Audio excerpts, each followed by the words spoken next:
নমস্কার বন্ধুরা, আমি হলাম বানর বাবু আর আপনারা দেখছেন বানর নিউজ। আমাদের পাড়ায় এক নতুন খবর। এবার পাড়ার ছোটোখাটো সমস্যা সমাধান হবে একেবারে হাতের নাগালে।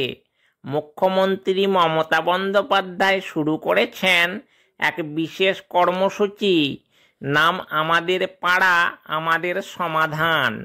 এই প্রকল্পের মূল উদ্দেশ্য হল পাড়ার ছোটোখাটো সমস্যা, যেমন ভাঙা রাস্তা, ড্রেন ভরে যাওয়া, জলের কল নষ্ট, লাইট পোস্ট বন্ধ, এসব নিয়ে আর মাসের পর মাস দৌড়াদৌড়ি করতে হবে না।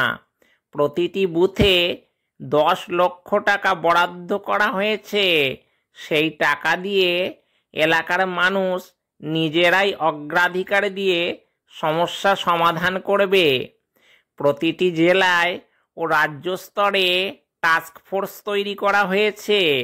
এলাকায় ক্যাম্প বসছে, মানুষ সেখানে গিয়ে নিজের সমস্যার কথা জানাতে পারছে।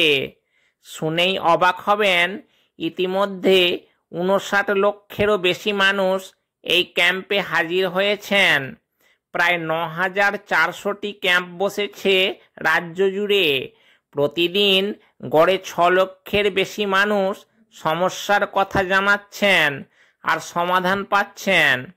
ধরুন কারো বাড়ির সামনে নর্দমা আটকে গেছে, আগে মাসের পর মাস অভিযোগ করেও ফল মিলত না। এখন ক্যাম্পে জানালে সাথে সাথে নথিভুক্ত হচ্ছে, সমাধান হচ্ছে কয়েকদিনের মধ্যে। গ্রামের মানুষ বলছেন, এবার মনে হচ্ছে সরকার সত্যিই আমাদের পাশে আছে। শহরেও দেখা যাচ্ছে ছোটোখাটো মেরামত, আলো লাগানো, রাস্তার গর্ত ভরাট সবই হচ্ছে দ্রুত। অবশ্য রাজনৈতিক মহলে অনেকেই বলছেন 2026 সালের ভোটের আগে এই প্রকল্প আসলে তৃণমূল কংগ্রেসের ভোট টানার কৌশল। বিরোধীরা প্রশ্ন তুলছে, এত কোটি টাকা খরচের হিসেব কি ঠিকমতো হবে? তবে সাধারণ মানুষ বলছে, রাজনীতি যাই হোক, আমাদের সমস্যার সমাধান হলে সেটাই বড় কথা। তাই এ প্রকল্প শুধু সরকারের নয়, আমাদেরও। কারণ নামেই আছে আমাদের পাড়া আমাদের সমাধান। পাড়ার প্রতিটি মানুষ যদি একসাথে এগিয়ে আসে, তবে সরকারি সহায়তার সাথে মিলেই পাড়া হবে আরও সুন্দর, আরও বাসযোগ্য।